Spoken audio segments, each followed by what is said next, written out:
The alien king gave his weak daughter to a human, reaches its dramatic zenith, as Princess Ceres faces her arrogant cousin Tarek in the sacred crystal spire. Defying expectations, she invokes ancient law to transform a simple combat trial into a comprehensive test of leadership. Using Earth tactics against traditional Auraxian strength, Ceres proves that true power transcends physical might, forever changing her empire's future. The twin sons of Auraxis cast long shadows across the crystalline spires of Solaris. Within the Grand Palace, King Aurelian paced the length of his private chambers, his massive frame betraying the strength that had earned him his crown.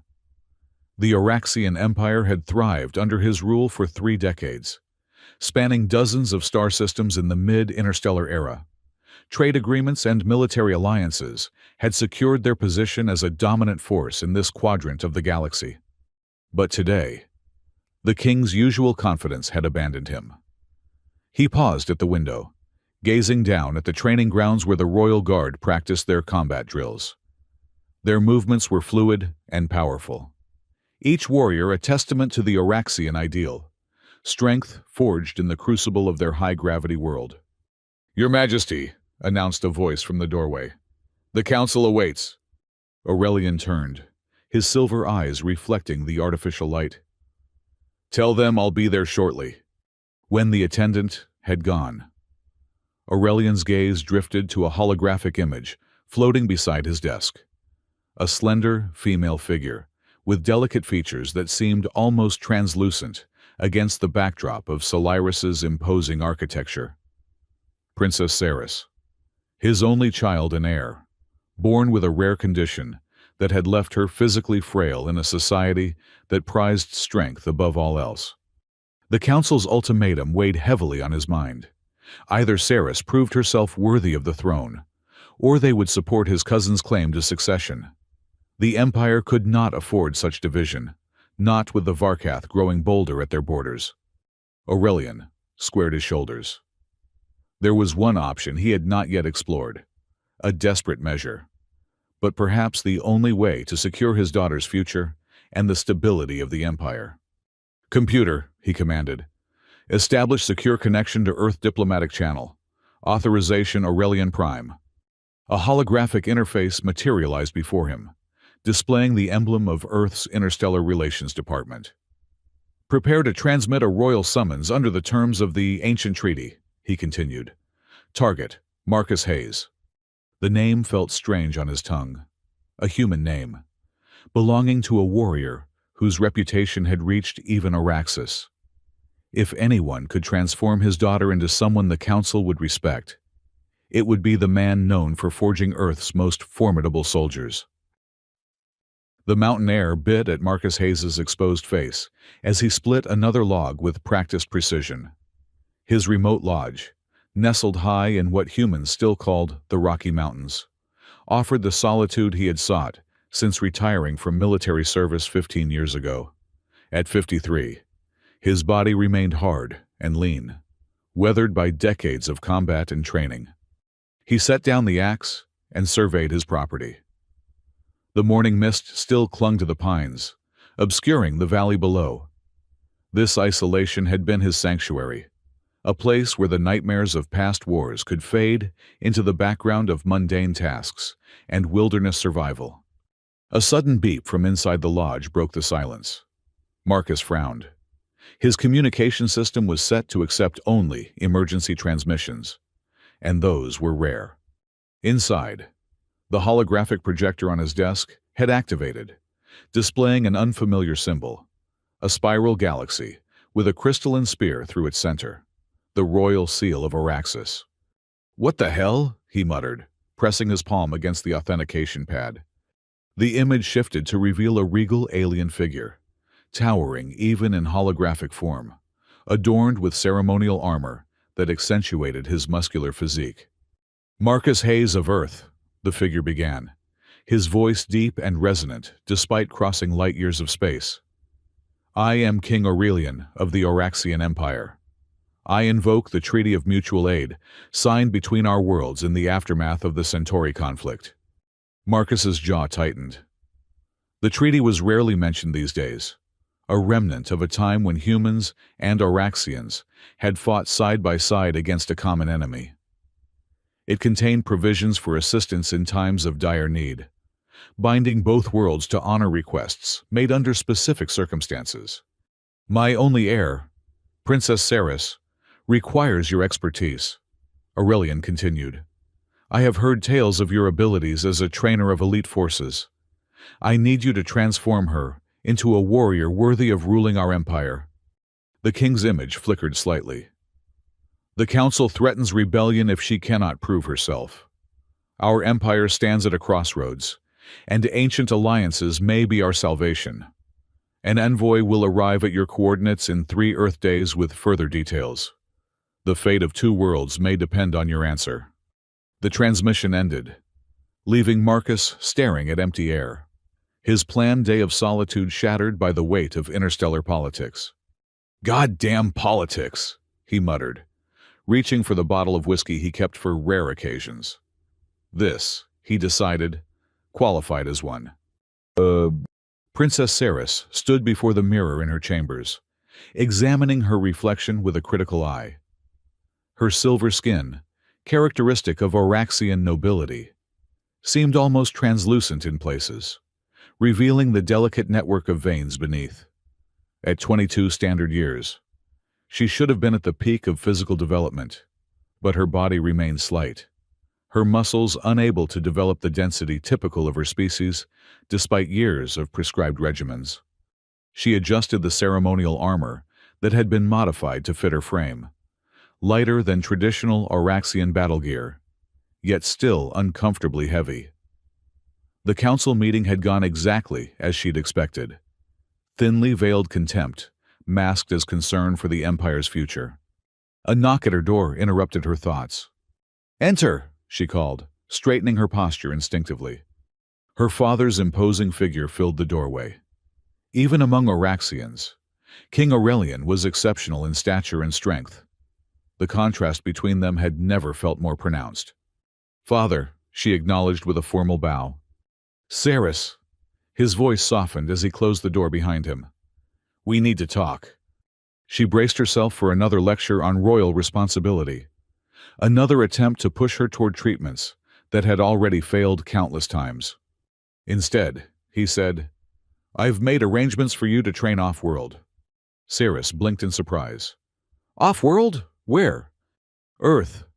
The king moved to the window, looking out over the capital city.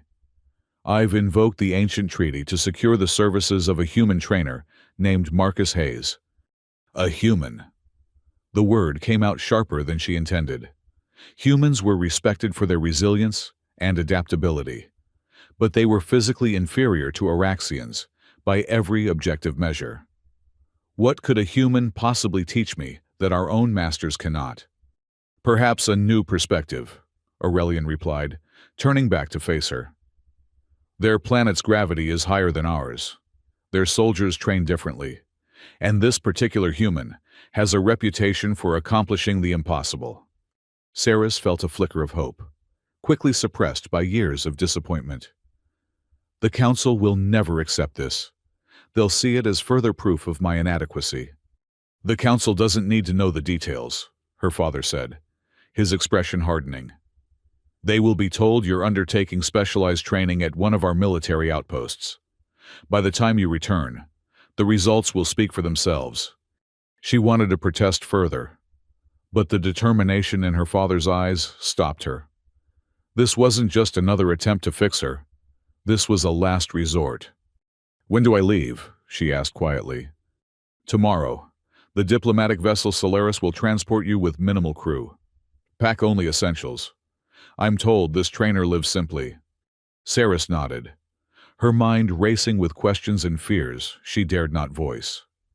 Her entire life had been defined by her physical limitations, by the constant reminders of how she failed to meet Auraxian standards. What difference could one human make? As if reading her thoughts, Aurelian placed a heavy hand on her shoulder. "I wouldn't send you if I didn't believe this could work. You have qualities that the Council cannot measure with their combat trials and strength tests. Perhaps this Marcus Hayes will help you discover how to use them. After her father left, Saris returned to the mirror, studying her reflection once more.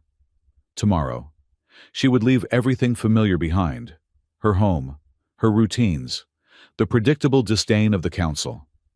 She would travel to a planet she knew only from educational programs, to train with a species whose physiology was fundamentally different from her own. For the first time in years, uncertainty felt strangely like possibility. The diplomatic vessel Solaris descended through Earth's atmosphere with practiced precision, its cloaking technology rendering it invisible to most of the planet's monitoring systems. Only specific Earth authorities would be aware of their arrival, a courtesy extended under the terms of the ancient treaty. Inside, Princess Saris sat rigidly in her adaptation chamber, where the ship's artificial gravity had been gradually increasing over the 3-day journey to prepare her body for Earth's heavier pull. Despite this preparation, anxiety tightened her chest. She had never left Araxis before, and the medical briefings on human physiology and Earth's environment had done little to calm her nerves. "Princess," the pilot's voice came through the communication system. "We are approaching the landing coordinates. Final gravity adjustments commencing." Saris felt the increasing pressure as the chamber's gravity synchronized with Earth's. Her limbs immediately felt heavier, each movement requiring conscious effort. The medical officer had warned her that despite the adaptation process, the transition would be challenging. The ship settled in a clearing, surrounded by towering green vegetation. Trees, she recalled from her briefings, though far different from the crystalline flora of her homeworld. Through the viewport, she could see a modest structure nestled against the mountainside. A lone figure stood watching their descent, unmoving despite the ship's powerful landing thrusters. "Marcus Hayes, I presume," she murmured. Captain Lyrix, the mission commander, approached with a formal bow. "Princess, we've established secure perimeter. The human has been notified of our arrival. Are you prepared to disembark?" Saris rose carefully, adjusting to the increased gravity with each movement. "I am." The Araxian delegation consisted of only 4 individuals: Saris, Captain Lyrix, a medical officer, and a diplomatic attaché. The minimal presence was intentional, drawing less attention and emphasizing the personal nature of this training arrangement. As the ship's ramp extended to Earth soil, Saris took her first breath of unfiltered Earth air. It felt dense and rich with unfamiliar scents, organic, primal smells that the ship's environmental systems couldn't replicate. Captain Lyrix led the way, his hand resting on his ceremonial weapon, a gesture of protocol rather than anticipated threat. Saris followed, focusing on maintaining her dignity, despite the effort each step required under Earth's gravity. The human waiting for them was smaller than any Araxian warrior, yet something in his stance conveyed a readiness that Saris recognized from her father's elite guards. His skin was weathered, a deep tan contrasting with silver at his temples. His expression remained neutral as they approached, assessing them with calm intensity. "Marcus Hayes," Captain Lyrix announced formally. "We bring greetings from King Aurelian of Araxis. May I present Her Royal Highness, Princess Saris." The human's gaze shifted to Saris, taking in her slight frame and the effort with which she moved in Earth's gravity. If he was disappointed by what he saw, his expression didn't betray it. "Your Highness," he acknowledged with a slight nod, not the deep bow protocol would demand on Araxis, but Saris had been briefed to expect differences in human etiquette. "Mr. Hayes," she responded, using the human honorific she'd been taught. "I appreciate your willingness to host me under the terms of the treaty." A faint smile crossed his features, there and gone in an instant. "Just, Marcus is fine, and this isn't exactly hosting. You're here to train, which means the next 6 months are going to redefine your understanding of difficult." His eyes narrowed slightly. "If that's not what you signed up for, best to turn around now." Captain Lyrix stiffened beside her, clearly affronted by the human's directness. Saris raised a hand to forestall any diplomatic incident. "I understand completely," she said, meeting Marcus's gaze steadily. "I didn't travel across star systems for a vacation." Something shifted in the human's expression. Not quite approval, but perhaps reassessment. He nodded once. "Good, Captain. Your people can help bring the princess's belongings to the lodge. Then I suggest you return to your ship. Training begins at dawn." As they walked toward the lodge, Saris felt the weight of Earth pressing down on every inch of her body. Each step was a conscious effort, each breath deeper than she was accustomed to. The journey from the landing site to the human's dwelling, barely 100 meters, left her muscles trembling with exertion. Marcus observed her struggle without comment, neither offering assistance nor showing impatience. His silence was somehow more uncomfortable than mockery would have been. The lodge itself was constructed of natural materials, wood and stone, rather than the synthetic compounds and crystal formations of Auraxian architecture. Inside, the space was spartanly furnished but functional, with separate areas for cooking, sleeping, and what appeared to be training equipment. "Your quarters," Marcus indicated, gesturing to a small room off the main living area. "Bathrooms through there. Kitchen's communal. We'll take turns cooking once you learn how." Captain Lyric supervised as 2 crew members brought in Saris's luggage, significantly less than she would normally travel with, as per her father's instructions.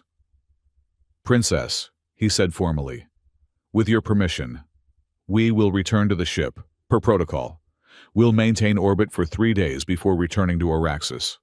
Should you require extraction at any point, the emergency communication device will alert us." Saris nodded, suddenly aware that this would be her last contact with her people for 6 months. A flicker of doubt crossed her mind. Was this truly the path to proving herself? Or merely another futile attempt that would end in disappointment? "Thank you, Captain," she said, keeping her voice steady. "Please convey to my father that I have arrived safely and will honor his faith in this arrangement." After the Araxians departed, an uncomfortable silence filled the lodge. Marcus moved to a cabinet, retrieved 2 cups, and filled them with a clear liquid from a tap. "Water," he explained, offering one to her. "First lesson about Earth. Hydration is critical, especially at this altitude." Saris accepted the cup cautiously. Her briefings had confirmed that Earth water was safe for Araxian consumption, though the mineral content differed somewhat from home. "Why did you agree to this?" she asked, after taking a careful sip. The water tasted different, sharper, with mineral notes her palate couldn't quite identify. Marcus leaned against the kitchen counter, studying her with that same unreadable expression. "The treaty," he answered simply. "Many would consider the treaty an antiquated formality." "Maybe," he shrugged. "But where I come from, when you give your word, it means something. Earth gave its word to Araxis generations ago. Besides," a faint smile crossed his face, "retirement gets boring after a while." Saris set down her cup, straightening despite the effort it required. "I should warn you that I may not be what you expected. I have a condition that—" "I know about your condition," Marcus interrupted. "Your father's transmission included medical files. But here's what you need to understand. I don't care about what you can't do. I care about what you're willing to do. Physical limitations can be worked around. Mental ones can't." "The Auraxian Council wouldn't agree," Saris said before she could stop herself. "Good thing we're on Earth. Then," Marcus pushed away from the counter, "get some rest. Tomorrow we assess your baseline capabilities and start building from there." As he walked away, Saris called after him. "What if this doesn't work? What if I can't become what my father hopes?" Marcus paused at the doorway to what she presumed was his quarters. "Then at least you'll know you tried everything. Sometimes, that's all we get." He gave her one last assessing look. "But I haven't failed at training someone yet, and I don't plan to start with you, Princess." That night, lying on an unfamiliar bed under Earth's heavy gravity. Saris listened to the strange sounds of this alien world. Wind through trees, distant animal calls, the occasional creak of the wooden structure around her. Everything felt heavier here, not just her body. The expectations, the consequences of failure, the uncertain path ahead. For the first time in her life, she was completely alone. Light years from everything familiar. It was terrifying. And yet, beneath the fear lurked something unexpected, a whisper of freedom. Here, there was no counsel watching her every move, no constant reminders of her inadequacy against Auraxian standards. Here, perhaps, she could become something new. Dawn on Earth brought a cacophony of avian sounds that penetrated Saris's fitful sleep. She opened her eyes to unfamiliar shadows playing across wooden walls, momentarily disoriented before remembering where she was. The simple act of sitting up required concentrated effort, her muscles protesting the increased gravity. A sharp knock at her door was followed by Marcus's voice. "Sunrise. Training starts in 10 minutes." Saris dressed quickly in the modified training attire she'd brought from Araxis. Lightweight by her people's standards, though still substantial in Earth's gravity. When she emerged from her room, she found Marcus in the kitchen area, efficiently preparing some kind of hot beverage. "Drink this," he said, sliding a steaming mug toward her. "Coffee. It'll help with alertness." The bitter liquid was unlike anything she'd tasted on Araxis, but the warmth was welcome in the morning chill. As she sipped cautiously, Marcus set a plate before her containing unfamiliar food items. "Protein, carbohydrates, and fats," he explained. "You'll need the fuel. Your metabolism is different from humans, but your medical file suggests similar basic nutritional requirements." "You've studied Auraxian physiology," Saris observed, sampling what appeared to be some kind of cooked grain. "I've had 3 days to prepare," Marcus replied. "I don't train anyone without understanding their physical capabilities and limitations first." Outside, the morning air was crisp and cool, the surrounding forest vibrant with life. Marcus led her to a clearing beside the lodge where basic training equipment had been arranged. Weights of various sizes, ropes hanging from tree branches, and what appeared to be an obstacle course extending into the tree line. "First, we establish your baseline," Marcus said, picking up a small device. "This will monitor your vital signs during the assessment." The device attached to her wrist, immediately displaying readings in both human and Auraxian measurements. A thoughtful customization that surprised her. "We'll start simple," he continued. "Run to that tree and back." Saris eyed the distance, perhaps 50 meters. On Auraxis, she could cover it easily despite her condition. Here, under Earth's greater gravity, she wasn't certain. She began at what would have been a moderate pace on her homeworld, but within a few strides, her body protested. Her lungs demanded more oxygen, her legs felt leaden, and her equilibrium wavered. By the time she reached the tree, she was gasping for breath, her silver skin flushed with exertion. The return journey was worse. She stumbled twice, barely maintaining her footing, and when she finally reached Marcus, her legs threatened to buckle beneath her. "Again," he said simply. Saris stared at him in disbelief. "I can hardly breathe." "That's the point. Your body needs to adapt. Again." She wanted to refuse, to explain that this was precisely why she had always failed Auraxian combat trials. Instead, something in his unwavering gaze challenged her. He wasn't mocking her weakness. He was pushing past it. Saris ran again, and again. By the 4th attempt, she could barely stand, her muscles trembling uncontrollably. Marcus checked the monitoring device, his expression neutral. "Your cardiovascular system is more efficient than I expected, but your muscle density is significantly below human baseline, much less Auraxian standard." He made a note on his own device. "That gives us something to work with." The rest of the morning consisted of similar assessments. Lifting weights. She could barely manage what Marcus called light dumbbells.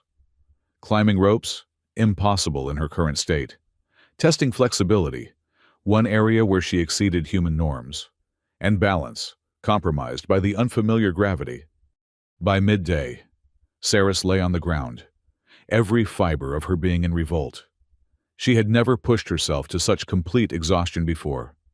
On Araxis, her trainers had always stopped when her condition manifested symptoms, when her breath became labored or her muscles began to tremble. Marcus had pushed straight through those barriers. "Why?" she gasped.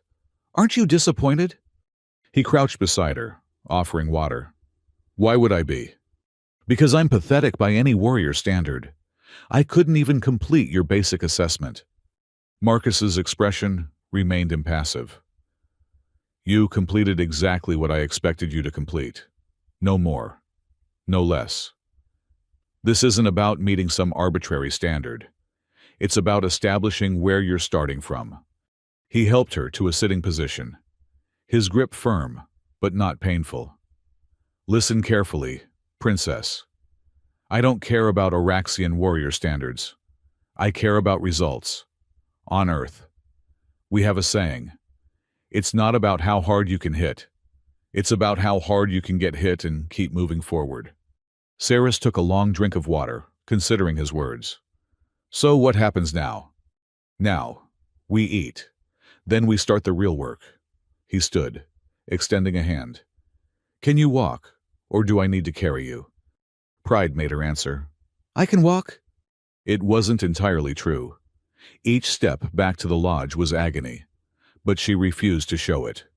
Whatever this human thought of her, she would not confirm the stereotype of Araxian royalty as pampered and soft. The afternoon brought no physical reprieve, but a shift in focus. Inside the lodge, Marcus spread out what appeared to be maps and diagrams across a large table. "If we're going to make you a warrior," he said, "we need to play to your strengths. Araxian combat relies heavily on superior strength and endurance. You don't have that, and 6 months isn't enough time to completely transform your physiology." Saris felt the familiar weight of disappointment. "Then what's the point of all this?" "The point," Marcus said sharply, "is to make you effective. Different doesn't mean inferior. Your people value physical prowess because your evolutionary history and planetary conditions made it advantageous. Humans evolved differently. We survived by outthinking predators, not outfighting them." He pointed to the diagrams, detailed analyses of Araxian combat techniques. "These were included in your father's briefing materials. Your people's fighting style is impressive, but predictable. It relies on overwhelming force rather than efficiency or surprise." For the next several hours, Marcus outlined a training regimen unlike anything Saris had encountered on Araxis. It incorporated elements of human martial arts that emphasized leverage and momentum over raw strength, tactical approaches that prioritized environmental awareness, and cognitive exercises designed to enhance decision-making under pressure. "We'll work on building your physical capabilities," he explained. "But the real transformation will be in how you think, how you approach combat and leadership. A warrior isn't just someone who can win a fight. It's someone who knows when to fight and how to win with the resources available." As darkness fell, they moved to the lodge's covered porch. The temperature had dropped considerably, and Marcus built a fire in a stone pit nearby, the flames casting dancing shadows across the clearing. "Final lesson for today," he said, handing her a small blade, unlike the ceremonial weapons she was familiar with. "This is a survival knife. On Earth, it's a tool first, weapon second. I want you to learn how to use it both ways." Saris examined the blade with curiosity. It was perfectly balanced, the handle fitting her smaller hand comfortably. "It's lighter than our ceremonial daggers." "Because it's designed for practical use, not ceremony." Marcus demonstrated several grips and basic techniques, moving with fluid efficiency that belied his age. Tomorrow, you'll start learning how to use it." The fire crackled as a comfortable silence settled between them. Sarah stared into the flames, her body aching from the day's exertions, but her mind unexpectedly alert. "Hayes," she said finally, using his surname as she'd heard humans sometimes do. "Why did my father really choose you? There must be many trainers on Earth." Marcus prodded the fire with a stick, sparks rising into the night sky. "Your father didn't just want a trainer. He wanted someone who understood what it means to be underestimated." A faint smile crossed his weathered face. "I wasn't always the soldier your father described. I was the smallest in my unit, always fighting twice as hard to be taken half as seriously." "What changed?" "I did." He met her gaze across the fire. "I stopped trying to be what everyone expected and started focusing on being effective. Found ways to use my size as an advantage rather than seeing it as a disadvantage. Eventually, those who underestimated me stopped being a problem." Saris thought about the council members who had dismissed her throughout her life, about the succession crisis threatening her father's reign, about the Varkath waiting at the borders of Auraxian space for any sign of weakness. "I want that," she said quietly, determination hardening within her. "I want them to stop being a problem." Marcus nodded once, approval flickering in his eyes for the first time. "Then get some rest, Princess. Tomorrow's going to be even harder than today." Days blended into weeks as Saris's training intensified. Each morning began before dawn with what Marcus called conditioning, running progressively longer distances, carrying increasingly heavy loads, performing endless repetitions of exercises designed to build the muscle density her Auraxian physiology had failed to develop naturally. Earth's higher gravity remained a constant challenge, but gradually, imperceptibly, her body began to adapt. What had once been impossible became merely difficult. What had been exhausting became manageable. 3 weeks into her training, Saris found herself chopping wood behind the lodge, a task Marcus insisted was both practical and beneficial for developing upper body strength. The rhythmic swing of the axe had become almost meditative, her technique improving with each stroke. "Your form is better," Marcus observed, approaching with 2 containers of water. "You're using your whole body now, not just your arms." Saris accepted the water gratefully, wiping sweat from her brow. "The lodge must have enough firewood for a year by now." "It's not about the wood," Marcus gestured toward the stacked logs. "It's about consistency, doing the same motion correctly, thousands of times, until your body knows it without your mind having to direct every movement." "Like combat training," Saris realized. "Exactly like combat training. Speaking of which..." He reached into a bag slung over his shoulder and produced 2 wooden staffs, tossing one to her. "Let's see if those muscles you're building are translating to practical skills." Saris caught the staff smoothly, a small victory that would have been impossible a few weeks ago. She assumed the ready position Marcus had taught her, balanced and centered in a way that minimized the disadvantages of her smaller stature. They began slowly, Marcus calling out the practiced sequences they had drilled repeatedly. Each movement flowed into the next, the staff extensions of their limbs as they circled each other in the clearing. "Faster," Marcus commanded, increasing his own tempo. "React, don't think." Saris matched his pace, her body responding with growing confidence. When he suddenly broke pattern with an unexpected strike, she countered instinctively, deflecting his staff and spinning into a counterattack that nearly caught his shoulder. Marcus stepped back, a rare smile crossing his features. "Good. Very good. Again." They trained until the afternoon sun began its descent behind the mountains, Saris absorbing each correction, each refinement of technique. When they finally stopped, her muscles trembled with exertion, but satisfaction coursed through her. "You're progressing faster than I expected," Marcus admitted, as they walked back to the lodge. Your body's adaptation to Earth's gravity is accelerating your development. When do we move to real weapons? Saris asked, unable to keep the eagerness from her voice. Marcus gave her a measured look. When you're ready. He paused at the edge of the clearing. Which brings me to the next phase of your training. Tomorrow, we're going on a trip. A trip? Where? Deeper into the mountains. You've been training in a controlled environment. It's time to test those skills in the field. The next morning, they set out before dawn, Marcus carrying a pack that seemed impossibly heavy, Saris with a smaller, but still substantial load. The trail led away from the lodge, climbing steadily into higher elevations where the air grew thinner and the forest denser. The goal, Marcus explained as they hiked, is a lake about 15 kilometers from here. We'll make camp there for 3 days, during which you'll apply everything you've learned so far: navigation, shelter building, fire starting, food procurement, and defense. Defense against what? Saris asked, eyeing the surrounding forest warily. This is wilderness, princess. There are predators. By midday. The physical toll of the journey had Saris questioning whether her progress had been as significant as she'd believed. Her legs burned with each uphill step. Her back ached beneath the weight of her pack, and her lungs strained in the thinner mountain air. Marcus set a relentless pace, pausing only briefly to check their direction or point out specific plants and animal signs. Pay attention to your surroundings, he instructed.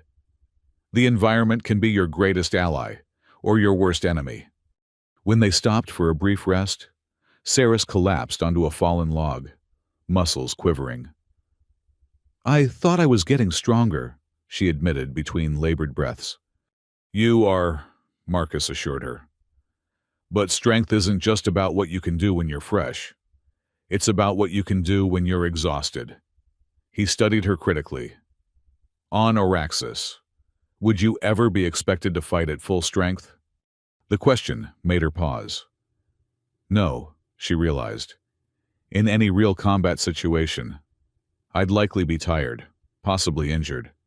Exactly. So we trained for that reality. He shouldered his pack again. On your feet, princess. We've got ground to cover before nightfall. They reached the lake as the sun dipped below the mountain peaks, casting the valley in deepening shadow. The pristine water reflected the surrounding landscape like a mirror. The scene so starkly beautiful that Saris momentarily forgot her exhaustion. We'll make camp here, Marcus decided, dropping his pack. Your first task, build a shelter before dark. While Saris gathered materials and constructed a lean-to using techniques Marcus had taught her, he disappeared into the surrounding forest. He returned as she was securing the final elements of her shelter, carrying several fish skewered on a sharpened stick. Dinner, he announced, if you can start a fire. The challenge proved more difficult than expected. Though Saris had successfully created fire at the lodge using the friction method Marcus had taught her, the materials here were damper, and the mountain winds kept scattering her tinder. Frustration mounted with each failed attempt. Problem-solving under pressure, Marcus commented, watching her struggles without offering assistance. An essential skill for any leader. After nearly an hour of increasingly desperate attempts, Saris finally produced a sustainable flame. The triumph she felt was disproportionate to the achievement, but the approving nod from Marcus made it feel significant. They ate in comfortable silence as darkness claimed the valley. The Earth night was different from Araxis, darker without the luminescent flora, yet somehow more alive with the sounds of nocturnal creatures.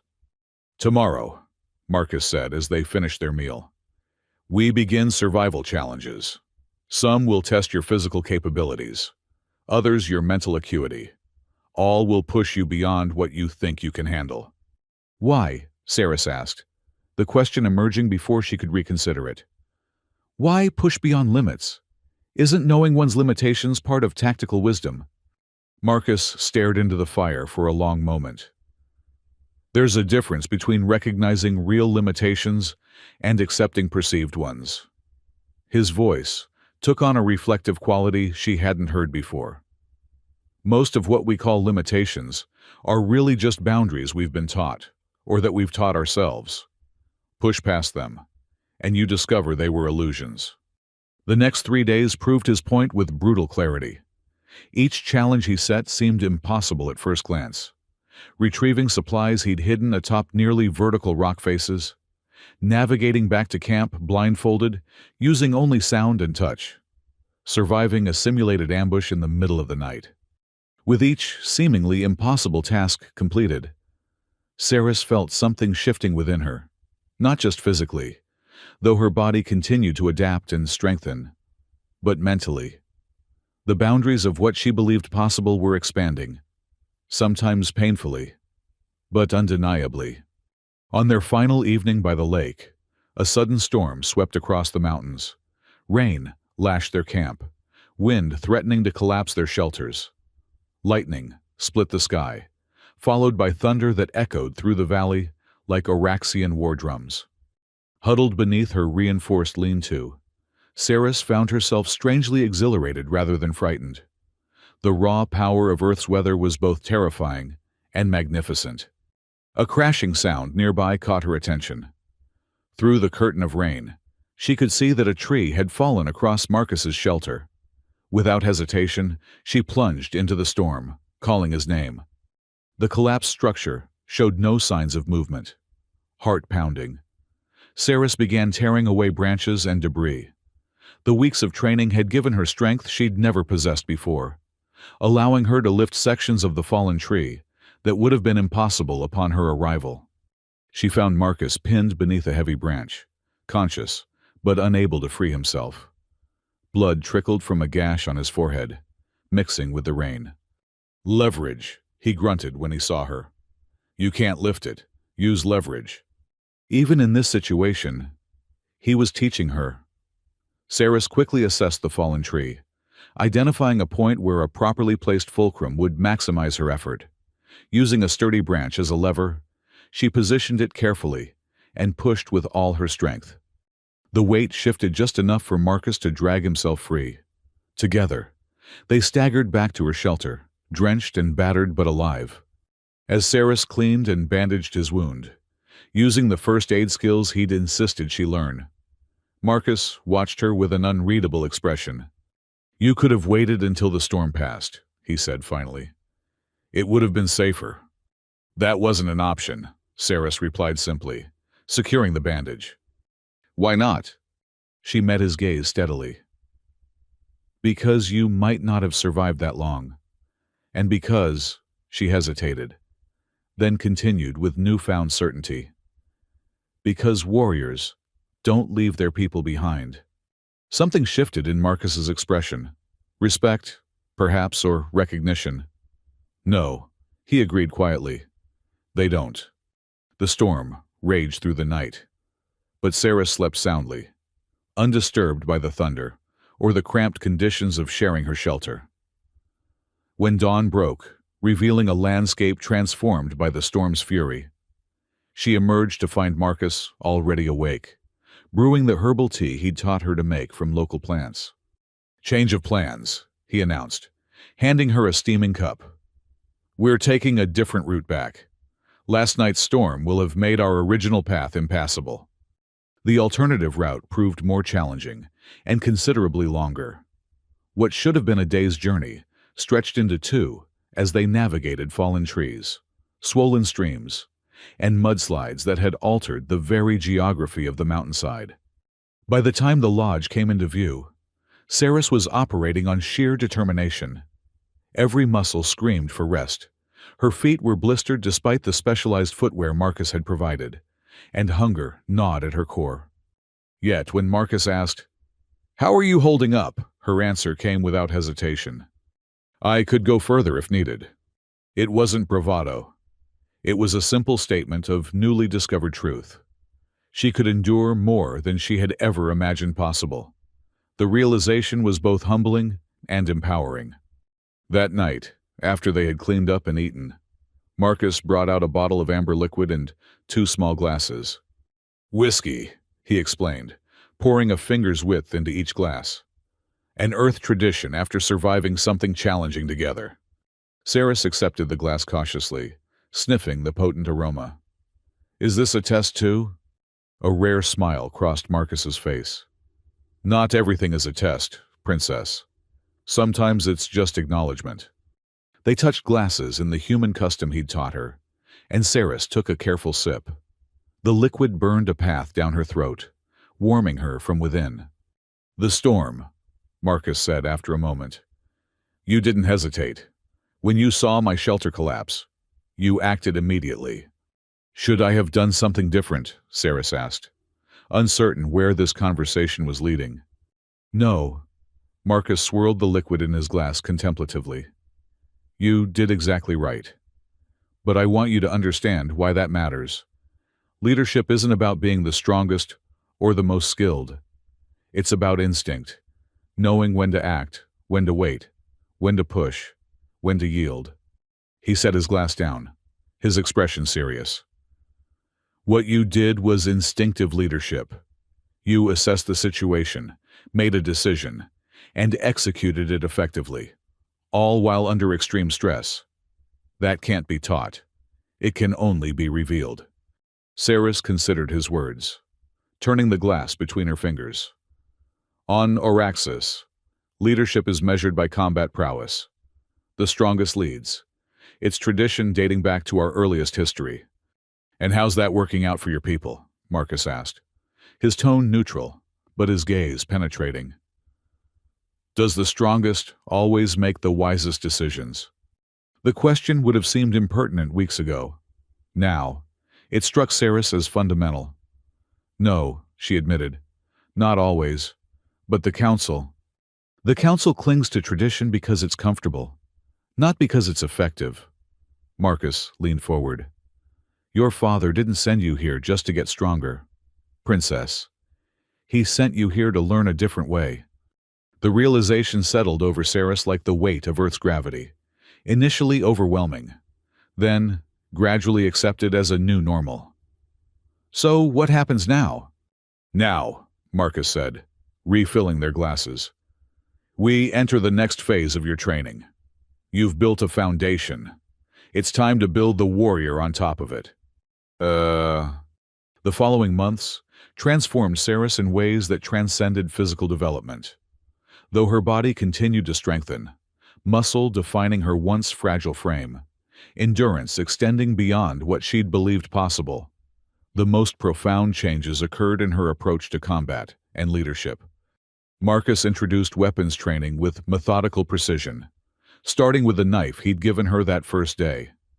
Unlike Auraxian martial traditions that emphasized power and direct confrontation, he taught her to fight asymmetrically, using speed, angles, and unexpected tactics to overcome superior strength. Your greatest advantage, he explained during one particularly grueling session, is that everyone will underestimate you. Learn to use that. They progressed through an arsenal of earth weapons, staff, bow, various blades, adapting each to complement her evolving capabilities. Marcus modified traditional techniques to accommodate her Auraxian physiology, creating a hybrid fighting style uniquely suited to her. Beyond physical combat, he emphasized mental warfare. They spent evenings over strategic games where victory depended on foresight and adaptability rather than brute force. He taught her to analyze an opponent's patterns, to recognize weaknesses in seemingly impenetrable defenses, to create and exploit psychological advantages. The mind is the ultimate battlefield, Marcus insisted. Control that, and physical confrontation becomes secondary. 4 months into her training, Saris faced her first real test.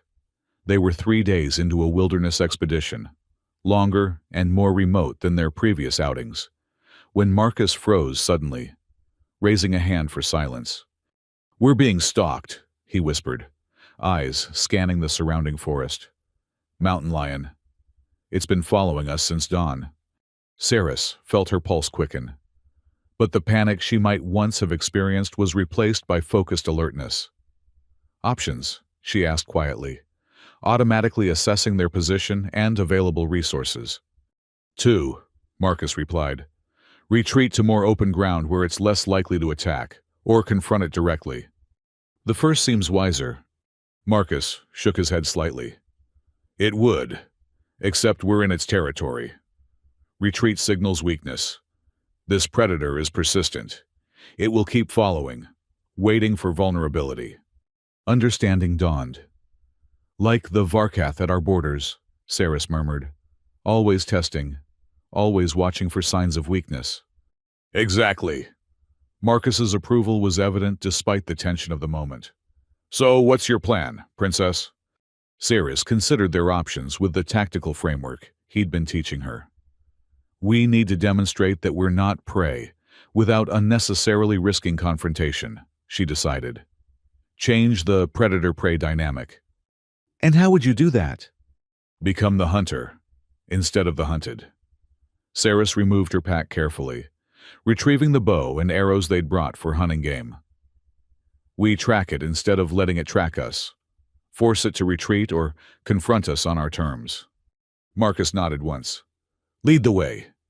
What followed was a dangerous game of counter-stalking, with Saris using the tracking skills Marcus had taught her to turn the tables on their pursuer. Hours passed as they followed subtle signs, disturbed underbrush, fresh scratches on trees, the occasional glimpse of tawny fur through dense foliage. As dusk approached, they finally cornered the mountain lion in a rocky outcropping. The massive predator snarled, muscles tensed for attack, eyes fixed on Saris as she stood before it with arrow nocked. Time seemed to suspend as predator and princess evaluated each other. Saris could feel her heart pounding, adrenaline sharpening her senses to painful clarity. She had a clean shot, could end the threat permanently with a single release of her fingers. Instead, she adjusted her aim and loosed the arrow to strike the rock beside the mountain lion's head. The startling impact and proximity caused the predator to flinch, then back away slowly, maintaining eye contact until it disappeared into the gathering darkness.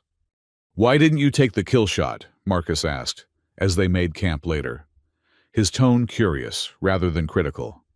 Saris fed another branch to their fire before answering. It wasn't necessary. We needed to establish dominance, not eliminate a creature acting according to its nature. She met his gaze across the flames. The Araxian way would have been to kill it, to remove any potential threat permanently. But that creates unnecessary enemies and wastes resources. Marcus's expression remained neutral, but approval glinted in his eyes. And if it returns, then we'll deal with it differently. Saris's tone held newfound certainty. But every conflict doesn't need to end in death to be resolved effectively. That night, as they sat by the campfire beneath Earth's star-filled sky, their conversation turned to Araxis and the challenges awaiting Saris upon her return. The Council will still expect traditional proof of your worthiness, Marcus observed. They won't immediately recognize or value what you've learned here. I know, Saris acknowledged. They'll demand combat trials, tests of strength and endurance by Araxian standards. And will you give them what they expect? Saris smiled faintly, an expression that would have been foreign to her 6 months earlier. I'll give them what they need to see, while knowing it's not the true measure of what I've become. Marcus nodded thoughtfully. Leadership sometimes requires allowing others to believe they're getting what they want, while actually delivering what's necessary. He studied her across the fire. Your father understood that when he sent you here. I didn't appreciate his wisdom then, Saris admitted. I thought he was trying to fix me, to somehow make me into the traditional Araxian heir, despite my condition. And now? Now I understand he was giving me something better than tradition. He was giving me the chance to forge my own path. She gazed up at the unfamiliar constellations. I may never be the strongest Araxian, but I can be the most effective leader. When they returned to the lodge the following day, a communication alert awaited them. The first contact from Araxis since Ceres's arrival on Earth. The message was encrypted, addressed to both of them, bearing the royal seal. Marcus activated the holographic projector, and King Aurelian's image materialized before them. Even in projection, the Auraxian ruler's presence was commanding. Though Ceres noticed something she hadn't before, a weariness behind his regal bearing, a tension in his posture that spoke of mounting pressures. "Daughter," Aurelian began formally. Then his expression softened slightly. "Ceres, I trust your training progresses well." "It does, Father," she replied, instinctively straightening despite the months away from court protocol. The king's attention shifted. "Marcus Hayes, I see you have kept your word under the treaty. For that, Auraxis is grateful." Marcus inclined his head slightly, acknowledgement without subservience. "Your daughter is an exceptional student, Your Majesty. That is fortunate." Aurelian's tone grew grave. "Because circumstances have accelerated. The Varkath have moved beyond border provocations. Intelligence suggests they are preparing for a full-scale incursion into Auraxian space, specifically targeting Solaris." Ceres felt her blood chill. "The capital. They wouldn't dare." "They believe we are vulnerable," her father replied. "The Council's divisions have not gone unnoticed by our enemies. Your cousin Tarek has been particularly vocal about succession concerns, which the Varkath interpret as internal weakness." Marcus stepped forward. "What's your timeline, Your Majesty?" "Our analysts project movement within 2 standard months, but intelligence is incomplete. The diplomatic vessel Solaris will return to Earth in 3 weeks to bring Ceres home." Aurelian's gaze returned to his daughter, assessing. "Will you be ready?" Before Marcus could answer, Ceres spoke with quiet confidence. "I will be ready, Father. Not as the heir they expect, but as the leader Auraxis needs." Something like pride flickered across the king's features. "Then I await your return." The transmission ended, leaving them in silence. 3 weeks, Marcus mused. Less time than we planned. "Is it enough?" Ceres asked, uncertainty creeping into her voice for the first time in months. Marcus considered her carefully. "For the physical training, yes. You've progressed faster than I anticipated. For the rest," he shrugged, "we'll make it enough." The final weeks of training took on new intensity. Marcus compressed what should have been months of advanced instruction into a punishing schedule that pushed Ceres to her absolute limits and beyond. Days began before dawn and extended well past midnight, with only brief breaks for sustenance and essential rest. He introduced her to Earth's military history and strategy, analyzing how numerically or technologically inferior forces had triumphed against overwhelming odds. They studied guerrilla tactics, psychological warfare, and the art of strategic misdirection. "The Varkath will expect traditional Auraxian responses," Marcus explained, as they reviewed historical battle simulations. "Your advantage lies in approaches they won't anticipate." 2 days before the Solaris was scheduled to arrive, Marcus declared a day of rest, the first since receiving the king's message.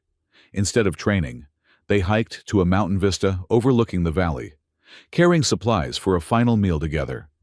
As they watched the sunset paint Earth's sky in colors Auraxis never displayed, Ceres found herself reflecting on the transformation these 6 months had wrought. She had arrived a royal disappointment, physically weak, untested, uncertain of her place.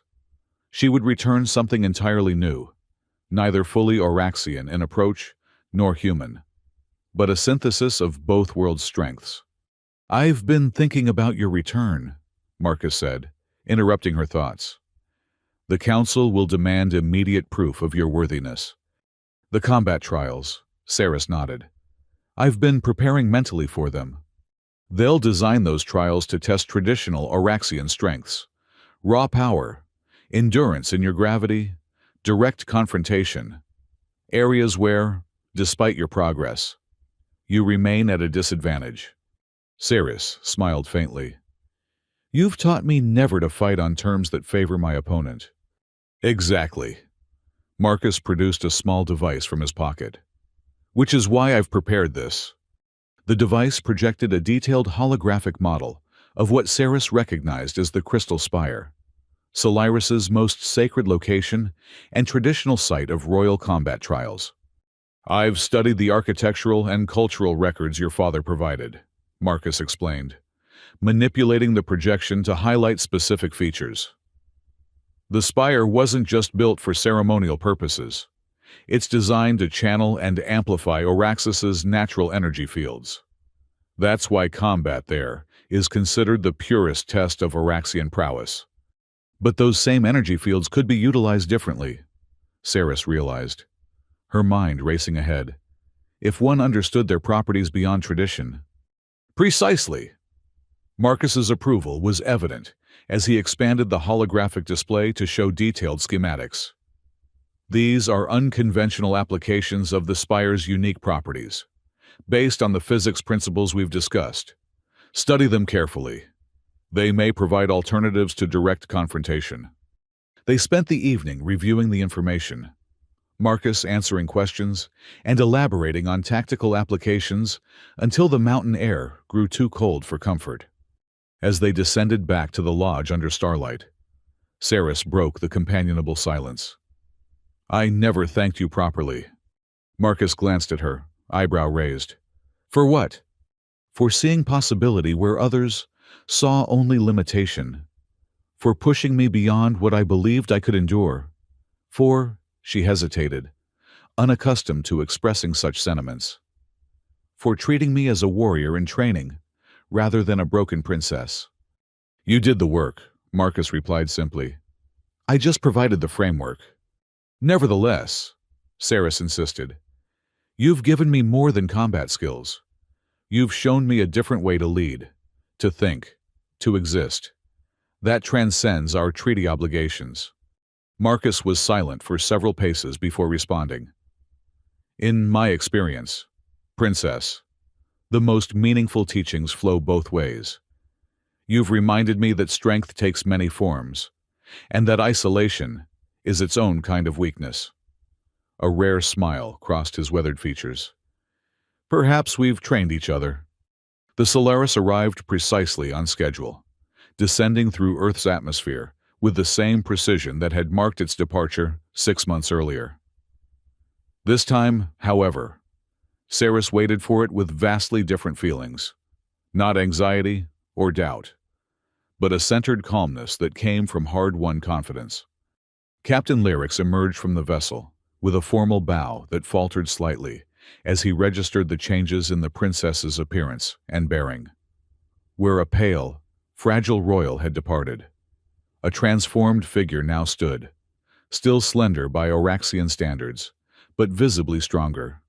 Her posture radiating quiet authority, her silver skin burnished by months under Earth's sun. Your Highness, he recovered quickly. We are honored to escort you home. King Aurelian awaits your return with great anticipation. Thank you, Captain, Ceres replied, her voice carrying the new certainty that had become natural to her. I am ready to depart. As the crew transferred her belongings, considerably fewer than she had arrived with, but augmented by Earth equipment Marcus had provided, Ceres turned to her mentor for their final farewell. The adaptation chamber on the ship will gradually decrease gravity to prepare you for Oraxis, Marcus reminded her. Use that time to mentally rehearse everything we've covered. Remember, your greatest weapons are here and here. He tapped her temple and then her chest, indicating mind and heart. Will I see you again? Ceres asked, surprising herself with the question. Marcus considered this thoughtfully. The ancient treaty still stands. If Oraxis has need of Earth, or Earth of Oraxis. He left the sentence unfinished, a possibility rather than a promise. Impulsively, Ceres extended her arm in the Earth warrior's greeting he had taught her. Marcus clasped her forearm firmly, the gesture conveying mutual respect between equals. Until our paths cross again, Hayes, she said, deliberately using his surname as she had throughout their training. "Until then, Princess," he replied, then added with uncharacteristic gentleness, "or perhaps, soon, Queen." As the Solaris rose from Earth, Saris watched through the viewport as Marcus's figure grew smaller, then disappeared among the trees surrounding the lodge. A chapter was ending, but she faced the coming challenges with a clarity and purpose that would have been unimaginable 6 months earlier. Araxis awaited, and with it, the true test of everything she had become. The Araxian capital gleamed beneath twin suns as the Solaris made its final approach. Solaris's crystalline spires caught the light, fracturing it into prismatic patterns that danced across the cityscape, a sight that had once filled Saris with both love and unease. Now, she viewed her homeworld with new eyes, seeing not just its beauty, but its strategic layout, its defensive vulnerabilities, the flow of its architecture reflecting centuries of cultural evolution. Captain Lyrix approached as they entered Araxian orbit. "Princess, we've received updated instructions from the palace. Your return is to be discreet." "Meaning?" Saris asked, though she could guess the implications. "We're to dock at the private royal hangar, rather than the ceremonial landing platform. The king requests your immediate presence upon arrival, before the council is formally notified of your return." Political maneuvering, Saris recognized. Her father was positioning her return carefully, controlling the narrative. "Very well, Captain. I'll comply with the king's wishes." The private hangar was sparsely staffed when they landed. Only essential personnel and a small royal guard contingent. No ceremonial reception. No council representatives. No curious courtiers. Just her father, standing alone at the base of the ship's ramp. King Aurelian's expression as she descended was worth every moment of pain and struggle on Earth. Surprise gave way to recognition, then unmistakable pride, as he took in the transformation 6 months had wrought. "Daughter," he said simply, extending his arms. Saris stepped into his embrace, feeling the familiar strength that had once seemed so impossible for her to emulate. Now, though still physically smaller, she matched his presence with her own newly forged certainty. "Father," she replied, then added quietly, "we have much to discuss." "Indeed we do." He stepped back, studying her with open assessment. "Hayes has done what I hoped." "Hayes provided guidance," Saris corrected gently. "I did the work." A smile touched the king's lips. Already speaking like a leader, he gestured toward a private transport. "Come. We must move quickly. The situation has evolved since my last communication." Inside the secure royal transport, shielded from surveillance, Aurelian outlined the current state of affairs. The Varkath threat had accelerated. Their fleet movements suggested an attack within weeks, rather than months. Meanwhile, internal politics had grown increasingly volatile, with Saris's cousin Tarek openly challenging her right to succession before the council. "He demands the traditional combat trials immediately upon your return," Aurelian explained, his tone betraying rare frustration. "Claims that if you cannot defend the throne physically, you cannot defend the empire strategically." Saris absorbed this information with the tactical mindset Marcus had cultivated. "And the council's position?" "Divided, but legally bound to honor the request. The trials are scheduled for tomorrow at the Crystal Spire." Aurelian watched her carefully. "I could attempt to delay." "No," Saris interrupted with quiet authority. "No delays. I will face the trials tomorrow as tradition demands." Surprise flickered across her father's features. "Saris, despite your training, Tarek is one of our strongest warriors. In direct combat." "I didn't say I would face him in direct combat," Saris replied, a hint of the strategy Marcus had taught her, evident in her smile. "I said I would face the trials as tradition demands. The specifics of how I approach those trials remain my choice." Understanding dawned in the king's eyes. Hayes taught you more than physical combat. He taught me to fight battles I can win, using the resources available to me. Saris leaned forward. Now, tell me everything about Tarek's recent activities, his alliances, his public statements, his private movements. Every detail matters. They spent the journey to the palace in intense discussion. Saris, absorbing information and formulating strategy, with a clarity that visibly impressed her father. By the time they reached the royal residence, utilizing hidden passages to maintain her discreet return, Saris had the beginnings of a plan. In her private chambers, unchanged since her departure, yet somehow smaller than she remembered, Saris spent hours preparing. She reviewed the crystal spire schematics Marcus had provided, correlating them with historical accounts of previous royal trials. She studied recent footage of Tarek's combat demonstrations, identifying patterns and tendencies in his techniques. When dawn broke over Solaris, painting the crystal city in rose-gold light, Saris was ready. She dressed not in traditional Auraxian ceremonial armor, which would have emphasized her smaller stature, but in a hybrid ensemble that incorporated elements of Earth tactical gear Marcus had gifted her. The result was distinctive, a statement that she was neither fully traditional nor completely revolutionary, but a bridge between worlds.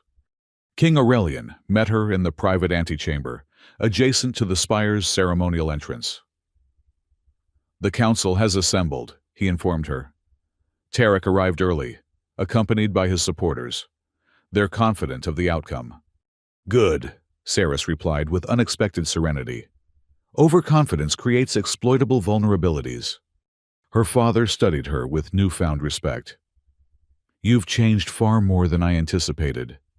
I've become who I needed to be." She straightened, adjusting the earth blade secured at her hip, a deliberate choice over traditional Auraxian weaponry. "Shall we?" The crystal spire's central chamber was an architectural marvel, a vast circular space encased in transparent crystal that captured and refracted Auraxis's dual sunlight. The floor was inlaid with luminescent patterns, tracing the Empire's historical expansion across the stars. Surrounding the combat area, tiered seating accommodated the full council, royal witnesses, and selected dignitaries. As Saris entered alongside her father, a hushed murmur spread through the assembly. She felt their scrutiny, the assessment, the skepticism, the curiosity. But where once such attention would have triggered anxiety, she now moved with measured confidence, her gaze steady and forward-focused. Across the chamber stood Tarek, tall, even by Auraxian standards. His musculature pronounced beneath ceremonial armor that emphasized his physical prowess. His expression shifted from dismissive to puzzled as he registered the changes in his cousin's appearance and demeanor. The council elder rose, his voice echoing in the crystalline space. "We gather in accordance with ancient tradition to witness the trial of succession. Princess Saris, having reached maturity, must demonstrate her worthiness to be named official heir to the throne of Auraxis. Challenger Tarek has invoked his right to contest this succession through traditional combat." Formal protocols followed, recitations of lineage, invocations of ancestral witnesses, ritualized declarations of intent. Throughout, Saris remained centered and present, her earth training evident in her economy of movement and focused awareness. Finally, the elder turned to her. "Princess Saris, do you accept the challenge and the terms of the trial?" Every eye in the chamber fixed upon her. This was the moment tradition demanded she simply agree. Entering a physical contest, she was not designed to win. Instead, Saris stepped forward and spoke in a clear voice that carried to every corner of the spire. "I accept the challenge, but I contest the terms." A shocked silence fell, followed by eruptions of protest from Tarek's supporters. The elder raised his hand for quiet. "Explain yourself, princess." "The ancient laws state that the heir must demonstrate worthiness to rule," Saris replied calmly. They do not specify that this demonstration must be limited to physical combat alone. I invoke the provision of comprehensive assessment. The elder frowned. That provision hasn't been utilized in 7 generations. Nevertheless, it remains valid law. Saris persisted. The provision allows for a 3-part trial: body, mind, and leadership. Combat is but one aspect of a ruler's necessary qualities. Tarek stepped forward, his voice carrying a dismissive edge. This is merely an attempt to avoid facing superior strength. The princess knows she cannot win in honorable combat. Saris turned to him, her expression composed. If your claim to succession rests solely on physical strength, cousin, perhaps it is your qualification that should be questioned. A true ruler must excel in multiple domains. She addressed the council directly.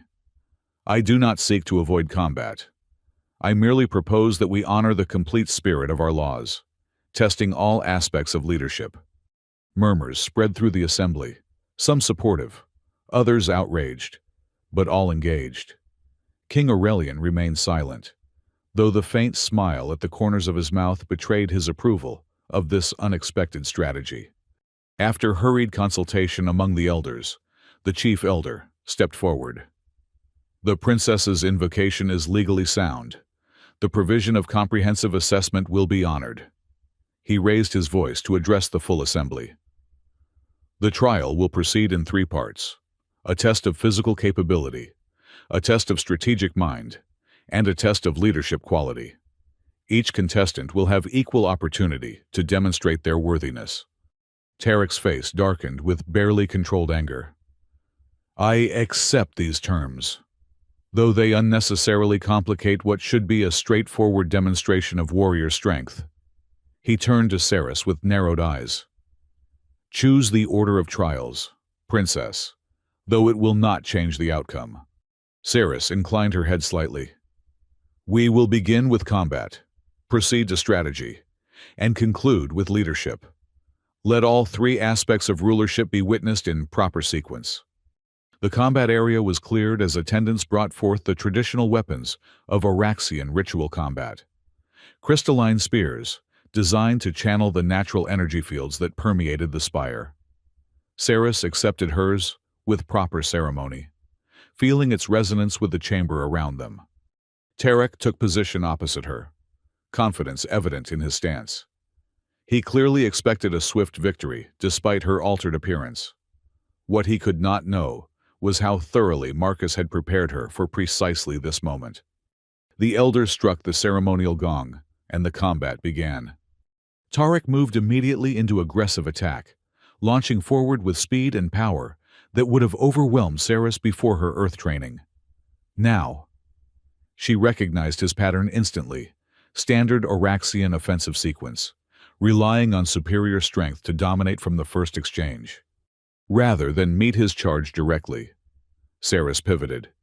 Using the momentum-based footwork Marcus had drilled into her countless times, Tarek's spear thrust found empty air as she circled away, maintaining distance while he recovered. Surprise registered on his face, quickly replaced by determination. He pressed forward again, each attack more forceful than the last, clearly attempting to corner her against the chamber's edge. The audience watched in growing fascination as Saris continuously evaded direct confrontation. Her movements fluid and economical in contrast to Tarek's increasingly aggressive lunges. Fight properly, Tarek demanded between attacks, frustration evident. This evasion dishonors the trial. Combat isn't about honor, Saris replied calmly, sidestepping another thrust. It's about effectiveness. She waited for the pattern Marcus had identified in similar warriors, the overextension that inevitably followed mounting frustration. When it came, Tarek lunging forward with his full weight behind a powerful strike. Saris executed the countermove they had practiced hundreds of times on Earth. Sidestepping the thrust, she used her spear not as a striking weapon, but as a lever, catching Tarek's extended arm and redirecting his momentum. The technique required perfect timing, rather than strength, using his own force against him. Tarek's massive frame pitched forward, off balance for a crucial moment. Saris completed the movement with practiced precision, sending him sprawling across the ceremonial floor. Before he could recover, she positioned her spear tip at the vulnerability point in his armor that she had identified during her preparation. Gasps echoed through the chamber. No one had expected the princess to gain even this temporary advantage. Tarek's face contorted with rage as he knocked aside her spear and surged back to his feet. His next attack abandoned all pretense of technique, pure aggressive force driven by wounded pride. This, too, Marcus had predicted. Saris met the onslaught with calculated responses, using the crystal spire's unique properties, just as Marcus had taught her. The crystalline structure amplified and redirected energy, including kinetic force. By positioning herself at specific points within the chamber, she could leverage these properties, causing Tarek's powerful strikes to resonate back upon him in subtle, disorienting ways. The combat continued, Tarek growing visibly frustrated as his superior strength failed to secure the swift victory he had anticipated. Saris showed no signs of tiring, her earth-trained endurance evident as she maintained perfect form throughout the exchange. When the Elder finally struck the gong signaling the combat phase's conclusion, neither contestant had achieved decisive victory, an outcome that itself represented a profound shift from expectations. By Auraxian tradition, a draw in combat favored the challenger, giving Tarek a slight advantage going into the second trial. But Saris had accomplished her real objective, demonstrating to the council and assembled witnesses that she was no longer the fragile princess they remembered. The whispers, spreading through the chamber, confirmed that perceptions were already changing. The second trial, the test of strategic mind, took place at the Spire's central tactical display.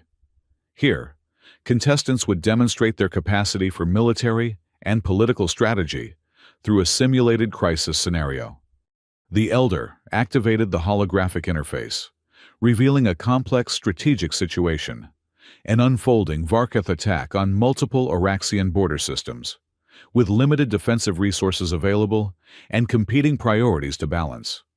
Tarek approached the simulation with the traditional Auraxian military mindset, concentrating forces for decisive engagement, prioritizing symbolic targets, relying on superior firepower to overwhelm opposition. His strategy was sound by conventional standards, drawing approving nods from several military council members. When Saris's turn came, she applied the asymmetric warfare principles Marcus had taught her. Rather than meeting the Varkath fleet directly, she targeted their supply lines and communication networks. She utilized smaller, faster vessels for reconnaissance and precision strikes rather than massing the fleet for traditional engagement. Most significantly, she incorporated diplomatic channels alongside military responses, isolating the Varkath from potential allies through targeted concessions to neutral systems.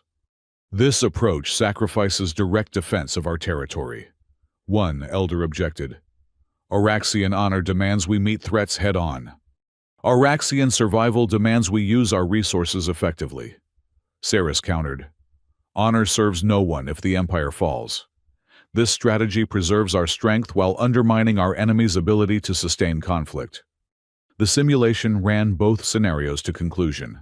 Tarek's approach achieved initial victories, but ultimately resulted in protracted conflict and significant Auraxian losses.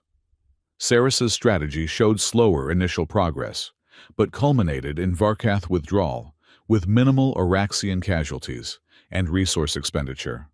As the holographic projections faded, the chamber had grown noticeably quieter. Even Tarek's most vocal supporters seemed unsettled by the clear difference in outcomes. The final trial, the test of leadership, took the form of a direct address to the council and assembled witnesses.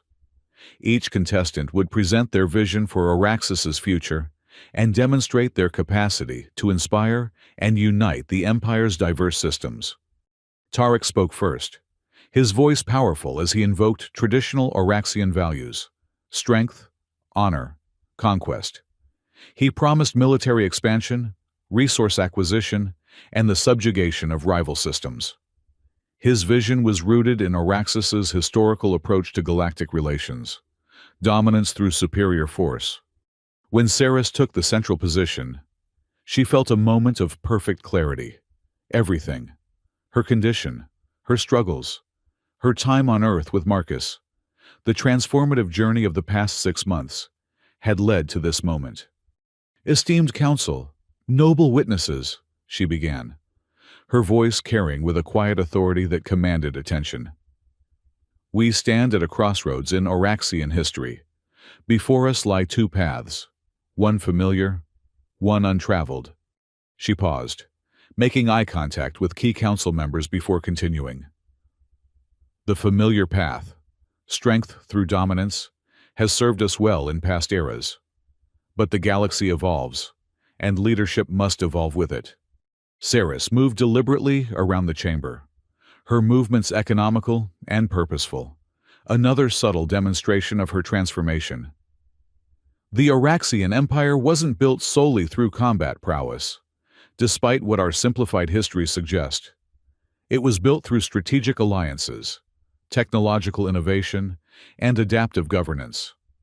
Our ancestors understood that true strength lies not in defeating every challenger, but in creating systems too valuable to challenge. She gestured toward the star map embedded in the chamber floor. "The Varkath threat we face today cannot be solved through traditional warfare alone. They have studied our patterns, anticipated our responses. To prevail, we must become what they cannot predict." Ceres turned to address the military contingent directly. "This doesn't mean abandoning our warrior heritage. It means expanding it. The greatest warriors in history weren't simply the strongest. They were the most adaptable, the most innovative, the most strategic in their thinking." Her gaze swept across the assembled witnesses. "I stand before you transformed, not just physically, but philosophically. My training on Earth revealed what Araxian tradition had overlooked, that different gravities produce different strengths, that leadership transcends physical prowess, that the most effective ruler isn't necessarily the one who can defeat any single opponent in combat, but the one who can unite diverse talents toward common purpose." As she spoke, Ceres activated the chamber's holographic system, displaying data from her strategic simulation alongside historical records of Araxian governance. "The evidence is clear. When our empire has flourished, it has been under rulers who balanced military might with diplomatic acumen and adaptive thinking. When we have faltered, it has been when we relied too heavily on strength alone." She concluded by addressing the entire assembly, her voice resolute. "I do not ask you to abandon tradition. I ask you to honor its deepest purpose, the survival and prosperity of Araxis. If you seek a ruler who can personally defeat any warrior in single combat, my cousin may indeed be your choice. But if you seek a ruler who can navigate the complex challenges of an evolving galaxy, who can adapt Araxian strength to new realities while preserving our core values, I stand ready to serve." The silence that followed her address was profound. Even Tarek seemed momentarily without response, his prepared rebuttal suddenly inadequate against the unexpected depth of her presentation. The chief elder rose slowly. "The trials are complete. The council will deliberate." As tradition dictated, both contestants were escorted to separate chambers, while the council assessed their performances across all 3 trials. Ceres sat alone in the quiet anteroom, her mind centered in the calm focus Marcus had taught her to maintain during high-stakes moments. Hours passed before the summons came, re-entering the Crystal Spire. Ceres noted subtle shifts in the assembly's atmosphere, hushed conversations, exchanged glances, a tension that hadn't been present before. King Aurelian sat impassively on his ceremonial throne, his expression carefully neutral as protocol demanded during succession proceedings. Tarek already stood at his designated position, his confidence visibly diminished, but pride still evident in his rigid posture. The chief elder addressed the assembly. The council has deliberated on the trial of succession. By our ancient laws and traditions, we have assessed both contestants across the three domains of rulership: body, mind, and leadership. He paused, his gaze moving between Tarek and Saris. In the trial of body, advantage was granted to challenger Tarek, whose physical prowess follows our traditional warrior ideal. In the trial of mind, advantage was granted to Princess Saris, whose strategic approach demonstrated superior outcomes with minimal losses. In the trial of leadership, he paused again. The council found Princess Saris's vision more aligned with the complex challenges facing our empire in the modern era. Murmurs spread through the chamber as the elder continued. By majority decision, the council recognizes Princess Saris as rightful heir to the throne of Araxis. Her succession is confirmed by trial and by law. The pronouncement sent waves of reaction through the assembly: surprise, approval, protest, all mingling in a rising chorus that the elder silenced with a raised hand. The decision is made. Let all loyal Araxians honor the will of the council and the outcome of the sacred trials. Tradition required Tarek to formally acknowledge the result. He stepped forward, his face a mask of controlled emotion. I recognize the council's decision, he stated, the words clearly difficult. And I pledge my loyalty to the rightful heir. He bowed stiffly to Saris, then turned and strode from the chamber, several of his supporters following in his wake. King Aurelian rose from his throne, officially ending the ceremony. The trial of succession is complete. Let it be recorded in the imperial archives. As the assembly began to disperse, Saris found herself surrounded by council members eager to speak with her, some who had supported her claim from the beginning, others clearly reassessing their previous positions in light of her performance. Her father approached last, waiting until they had a moment of relative privacy. You've exceeded all expectations, he said quietly. Not just mine, but your own as well, I think. Saris nodded. Earth changed me in ways I couldn't have anticipated. This is only the beginning, Aurelian cautioned. Tarek's supporters will need time to accept the outcome, and the Varkath threat remains. I'm aware, Saris replied. In fact, I'd like to convene a strategic council immediately. The simulation wasn't merely theoretical. It was based on actual intelligence about Varkath capabilities and patterns. We need to implement defensive measures before they launch their attack.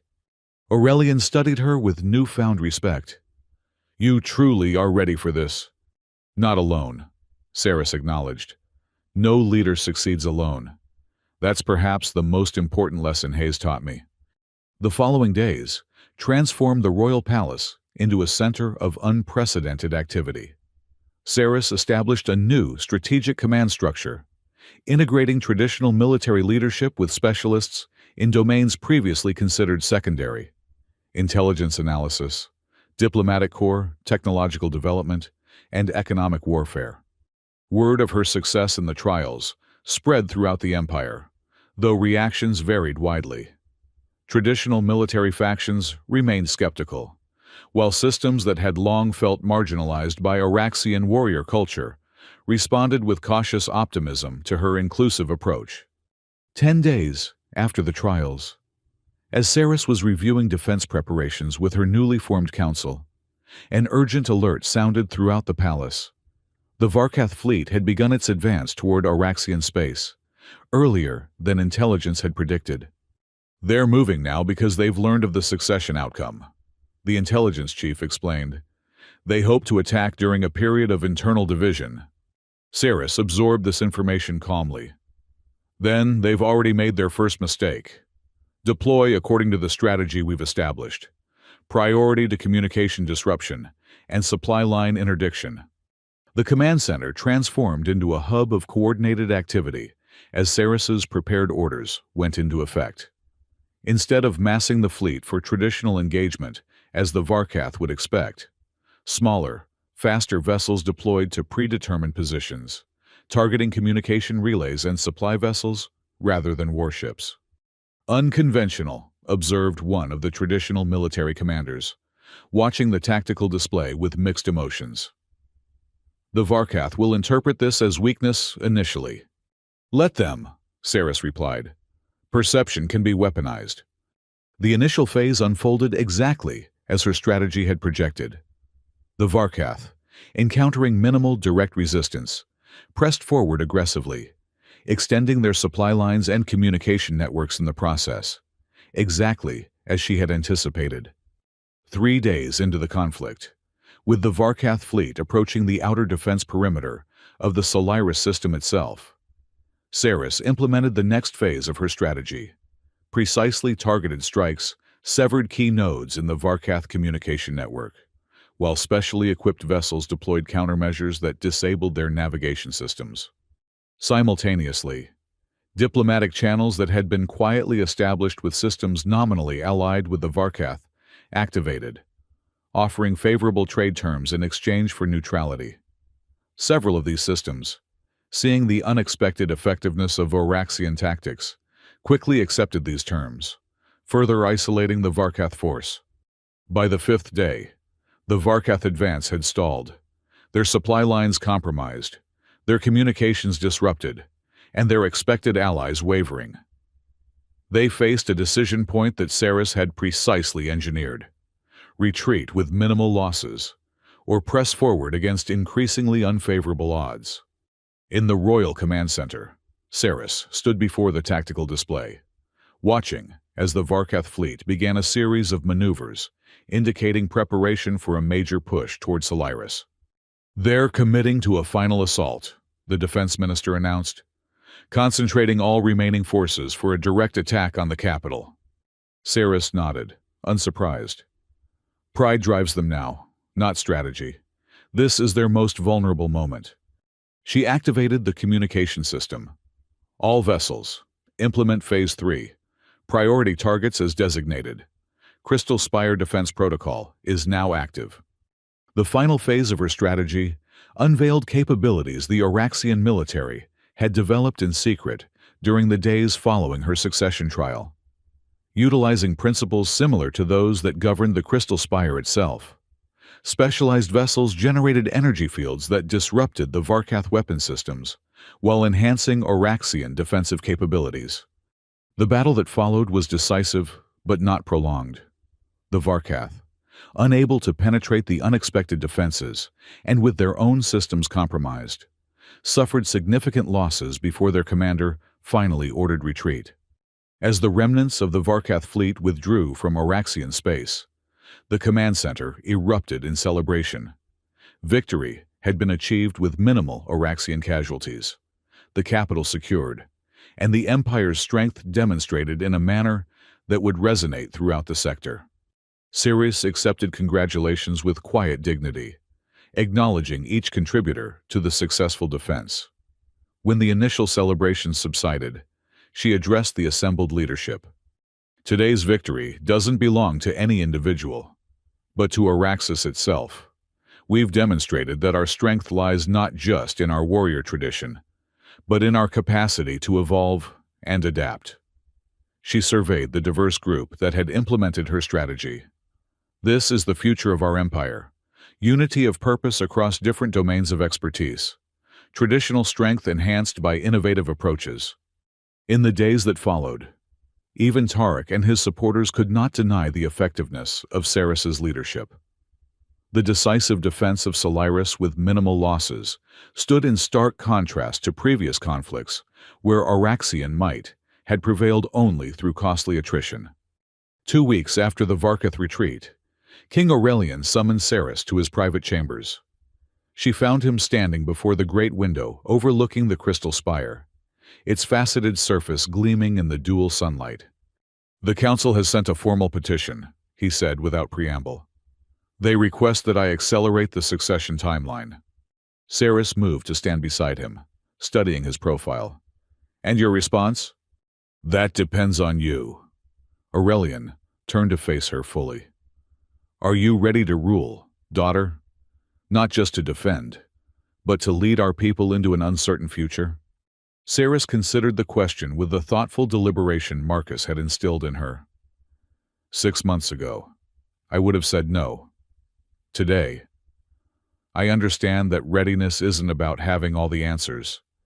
It's about knowing how to find them, how to bring together the right minds, how to balance tradition with innovation. She met her father's gaze directly. I am ready to serve Araxis as it needs to be served. If that means assuming the throne sooner than expected, I will do so. Aurelian nodded slowly.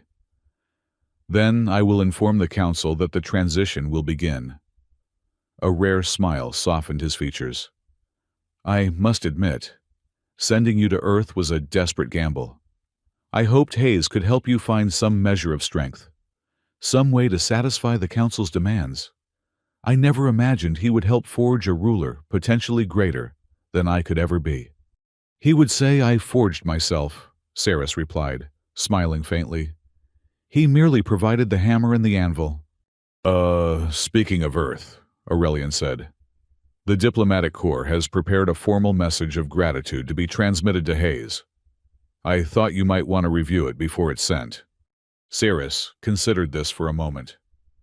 Actually, I'd like to propose something different. The ancient treaty that brought Hayes into our affairs was about mutual aid between worlds. Perhaps it's time we expanded that relationship beyond emergency provisions. What do you have in mind? An exchange program, Saris explained, her mind developing the concept as she spoke. Selected Araxians training on Earth, humans studying here, not just military training, but cultural, scientific, diplomatic exchange. We have much to learn from each other. Aurelian's expression revealed both surprise and approval. An ambitious proposal. The traditionalists will resist. As they resisted my succession, Saris acknowledged. Change always faces resistance. But after recent events, I believe we have the political capital to begin something transformative. The formal coronation took place 3 months later, after a carefully orchestrated transition period that allowed Aurelian to step down with dignity, while Saris demonstrated consistent leadership following the Varkath conflict. The Crystal Spire, traditionally reserved for combat trials and ceremonial functions, was transformed for the occasion, where once only warriors and nobility had been permitted. Representatives from all segments of Araxian society now gathered, military leaders alongside scientists, traditional nobles beside colonial administrators from distant systems. As Saris took the ceremonial oath, accepting the crystalline crown that symbolized Araxian rulership, she was conscious of how profoundly her path had diverged from anything she could have imagined before her journey to Earth. The crown, designed for physically imposing rulers, had been specifically modified for her, not diminished, but reimagined, just as she had reimagined what leadership could mean for her people.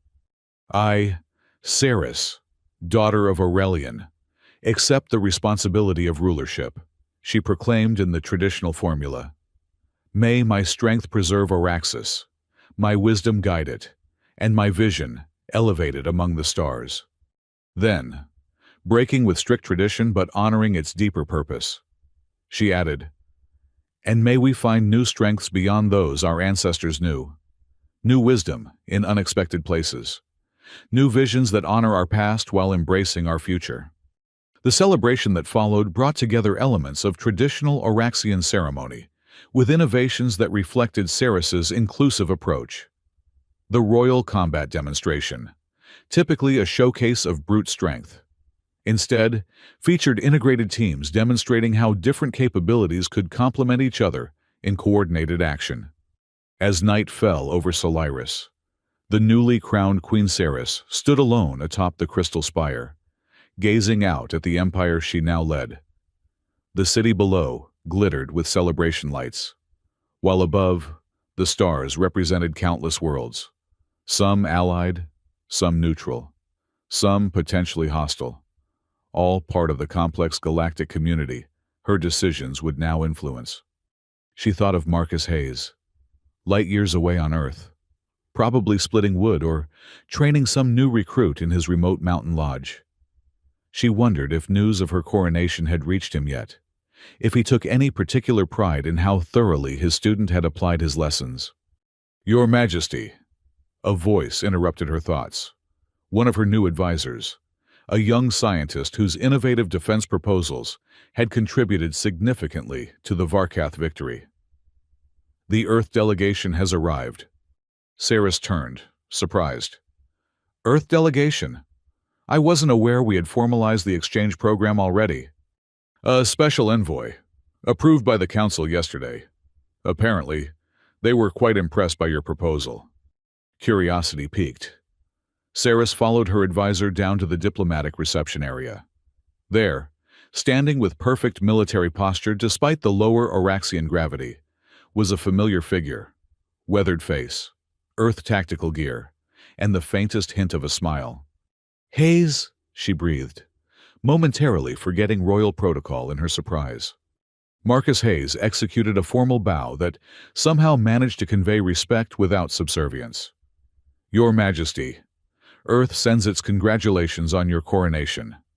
"This is unexpected," Saris said, regaining her composure, "though certainly welcome. Your father, former King Aurelian, invoked the treaty one last time before abdicating," Marcus explained. "Requested Earth's assistance in establishing the exchange program you proposed. Since I apparently have some experience with cross-cultural training, understanding dawned. He arranged this without telling me." "Some lessons don't end with the formal training period," Marcus replied, that faint smile becoming more pronounced. "A good leader keeps learning, and sometimes they need their original teachers to remind them of their first lessons."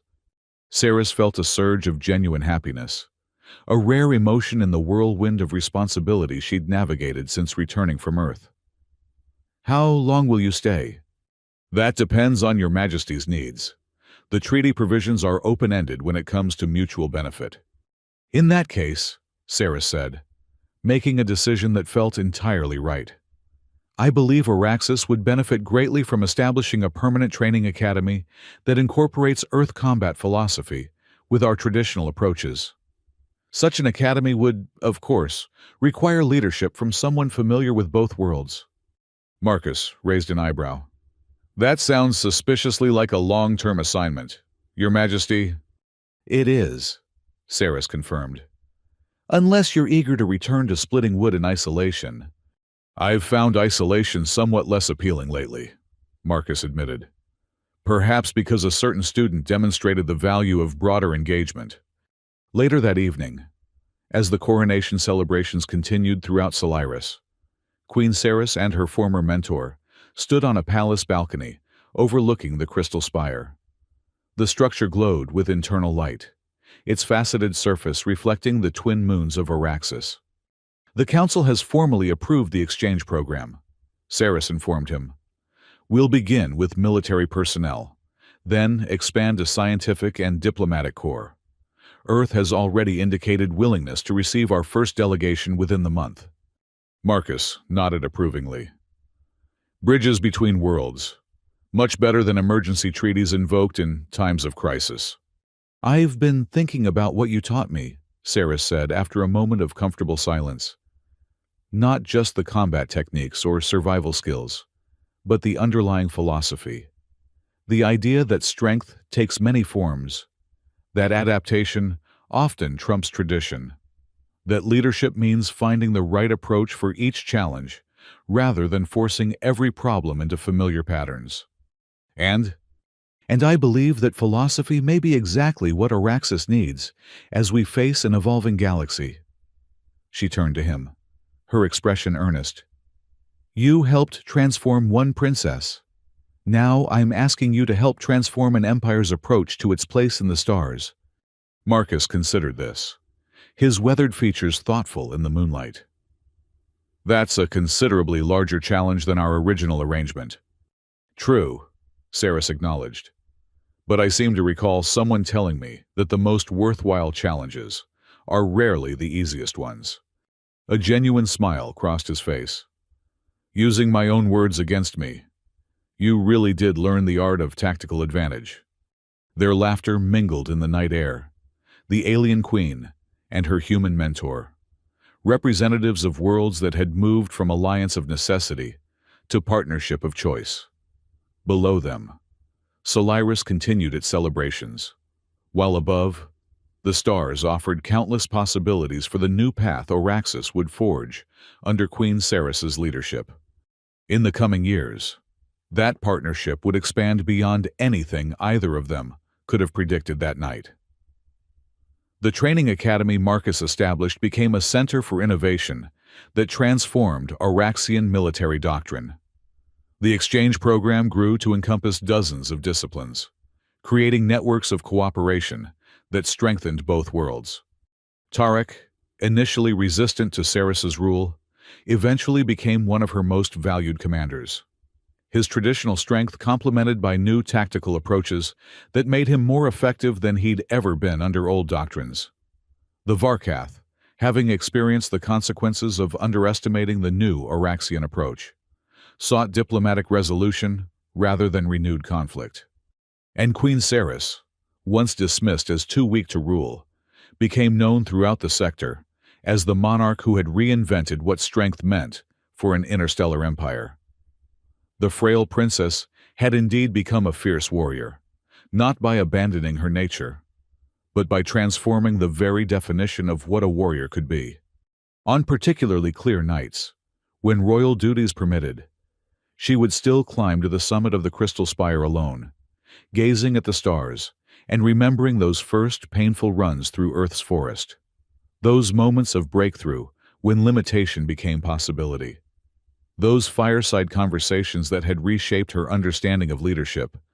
In those quiet moments, Queen Ceres of Oraxis, respected ruler, innovative strategist, bridge between worlds, would smile at the memory of a mountain lodge on a distant planet, where an unlikely partnership had changed not just her destiny, but the course of two civilizations.